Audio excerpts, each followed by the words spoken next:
Well, the shutdown melodrama continues. I love the smell of melodrama in the morning. It smells like the United States Senate. I said the other day that this shutdown is just further proof that human evolution is a slow process. This shutdown, what you're witnessing now, is just further proof of why it took human beings thousands of years to learn how to stand upright. This shutdown is bone deep, down to the marrow, stupid. Some shutdowns are based on policy. Some shutdowns are based on politics. Some shutdowns are based on a combination of both. This one is pure. It's pure as ivory snow. This shutdown is based on politics. Let me tell you what's going on. I believe in a two-party system, Mr. President. Why? Because two parties create competition. And competition makes all of us better. It does. The Democratic Party, the opposite of my party, the Republican Party, the Democratic Party is competing within itself right now. And there is a distinct wing of the Democratic Party that is winning that competition. If I wanted to use a pejorative expression, I would call it the loon wing of the party. The loon wing of the Democratic Party. Or you might call it the Bolshevik wing of the Democratic Party. I think a more accurate description is to call it the socialist wing of the Democratic Party. I think that's fair. Now, I'm not saying that all of my Democratic friends are socialists, but there is clearly a wing of the Democratic Party that can only be described accurately as the socialist wing of the party. And that party is in ascendancy. That party is in control. Now, my friend Senator Schumer is the leader of the Democrats in the United States Senate. And he, of course, has instructed his colleagues to vote to shut down government. And Senator Schumer has been criticized for that. And I understand. I don't agree with him. I think he made a mistake. But I don't think Senator Schumer is the leader of this effort. I don't.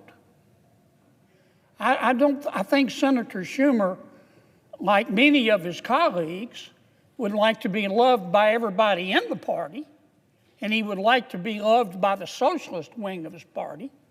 And I do think that's part of what is motivating this shutdown, and that's why I say it's all about politics.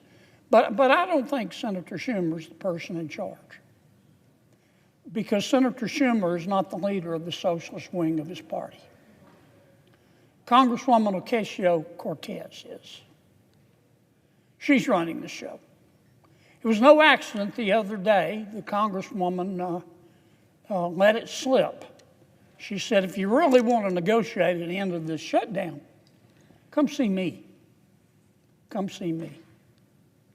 And I think any fair-minded person has to look right now and say that the two leading members, the quarterback, the two leading members of the socialist wing of the Democratic Party, the quarterback is Congresswoman Ocasio-Cortez. Now, her substitute is Senator Bernie Sanders. But I think it's the Congresswoman who's calling these shots. Now, Mr. President, I don't hate anybody. I've said that repeatedly, and I mean it. I like all of my colleagues. I look for grace wherever I can find it. When I say my prayers, I do. Every single time, I ask God, don't let me hate. Because it's hard sometimes. It's hard up here. But I do. I say, God, don't let me hate. And I certainly don't hate Congresswoman Ocasio-Cortez. I want to make that very clear. She has the right to her opinion. She has the right to try to have the socialists take over the Democratic Party. That's the American way. Ironically, I think what she's doing is anti-American, but she has the right as an American to do it, so I don't hate her. But I judge her by her policy.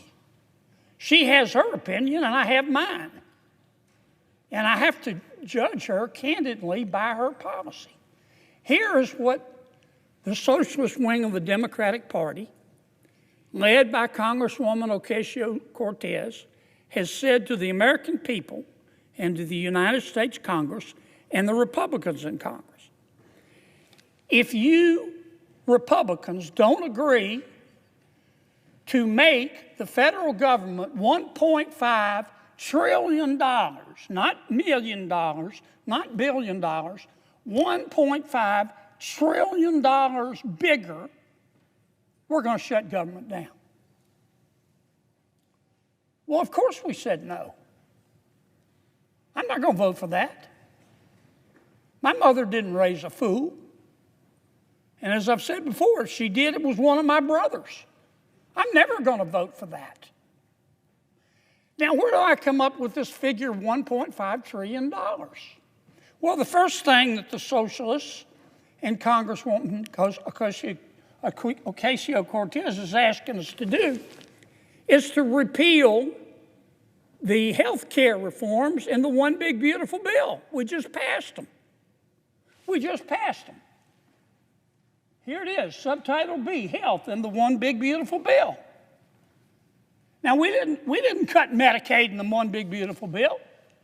In fact, under our bill, Medicaid is going to increase 2% a year over the next 10 years.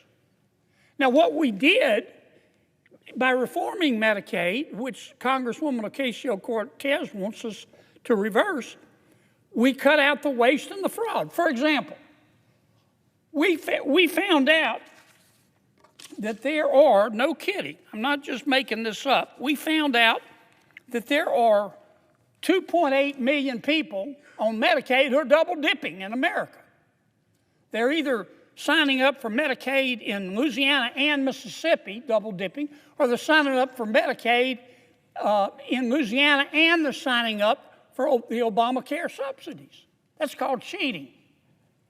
Our bill would put an end to that. And it would save about $140 billion on 10 years. The socialist wing of the Democratic Party and Congresswoman Ocasio-Cortez want us to reverse that. The second thing we did in our health care reforms in the One Big Beautiful Bill is to say you've got to stop lying when you apply for Medicaid. Under President Obama, we had virtually no eligibility checks. People could walk in and the Medicaid folks would say, how much do you make a year? And they could say $30,000 a year. And they'd say, okay, you qualify. Now, I trust people. I've said it before on this floor. I play cards with my friends all the time. They're friends. I cut the cards anyway. We have found, for example, just in Louisiana, we did a statistical sample of the people on Medicaid in Louisiana. Our auditors found 1,600 people on Medicaid making $100,000 a year or more. That's cheating. So our bill put an end to that. Congresswoman Ocasio-Cortez and the socialist wing of the Democratic Party want us to put it back.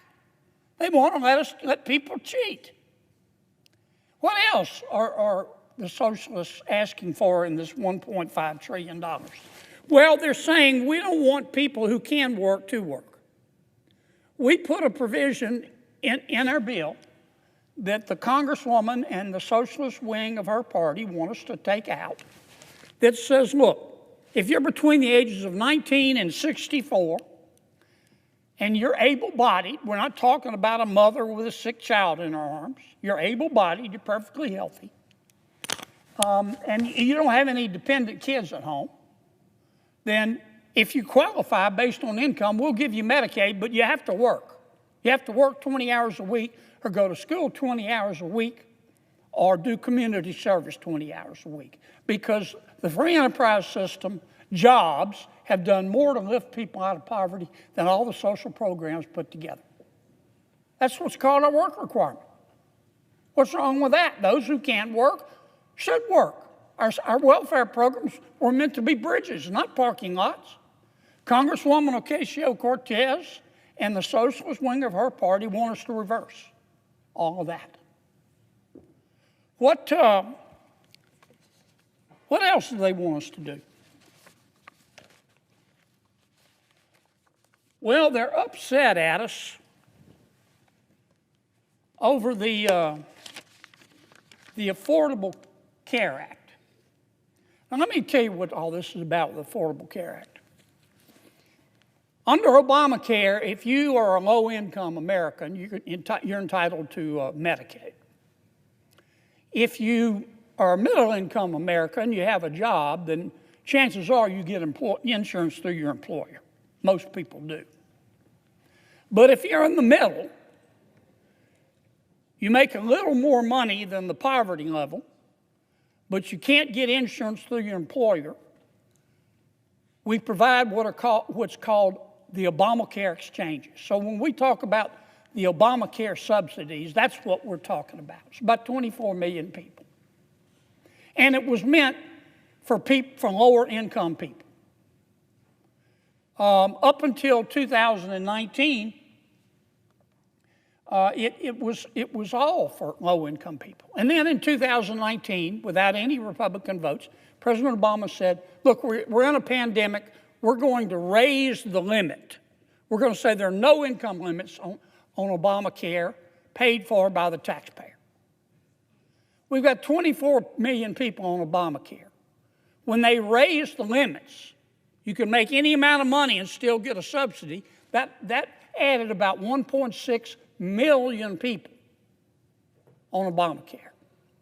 Obamacare was meant for people who make from roughly $30,000 a year to $130,000 a year, families of four.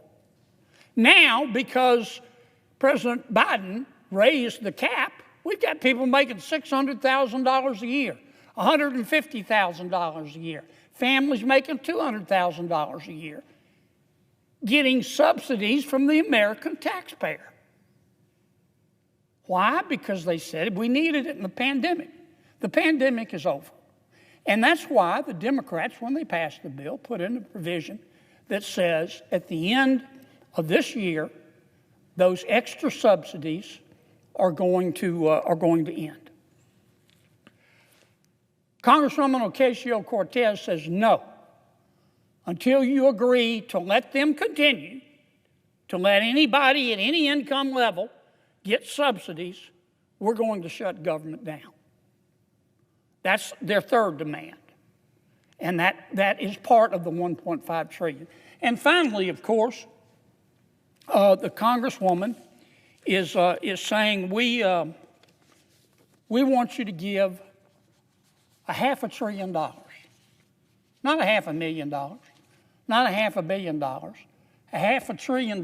We want you to give $500 billion to the Corporation for Public Broadcasting because we like what they say.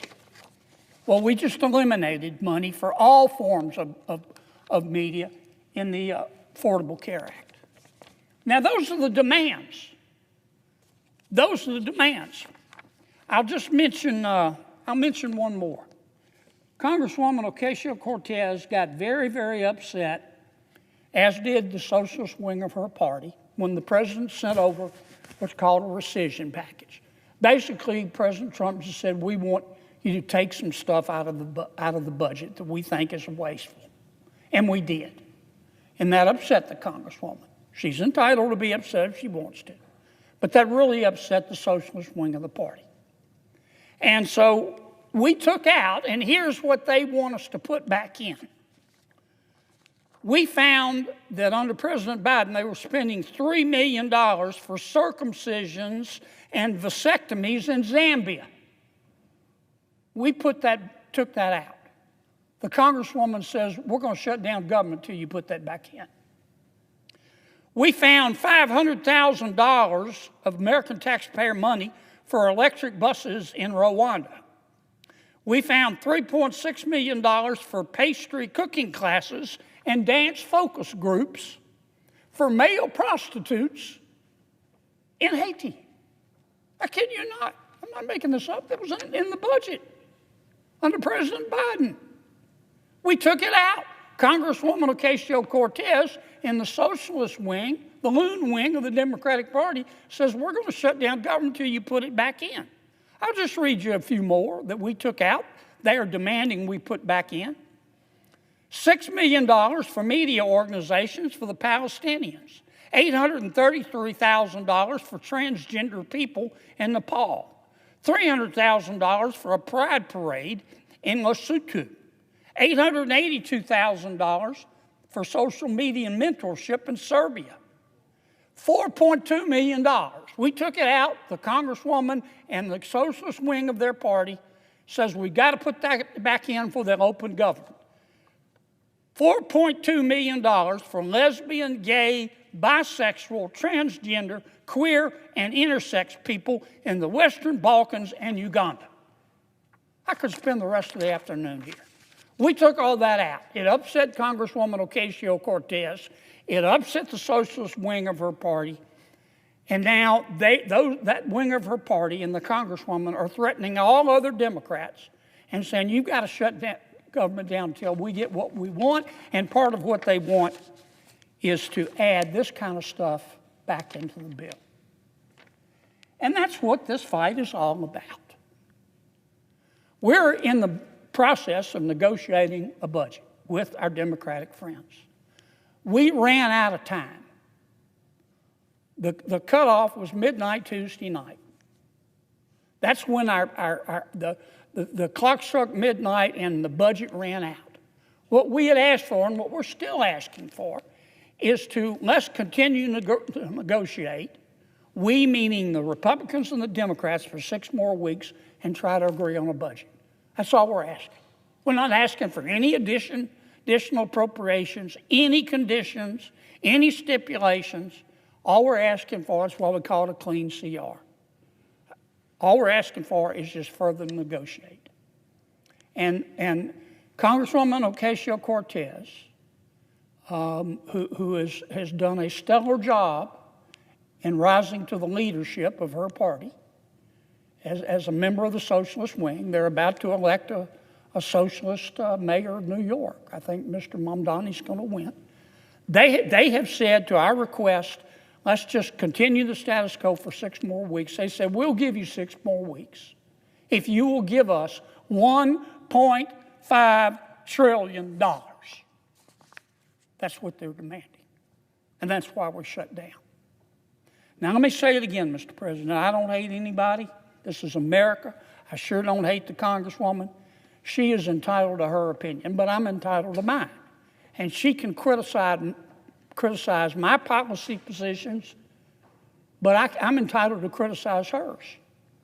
And I'm here to tell you, Mr. President, in front of God and country, based on her policy positions that she's demanding, based on her policy positions that she is demanding, that I just outlined, $1.5 trillion of pure, unadulterated spending porn. Based on that demand, based on her policy positions, the American people are looking at her and saying, this person has single-handedly put an end to dumb blonde jokes. Because that is the craziest thing I've ever heard.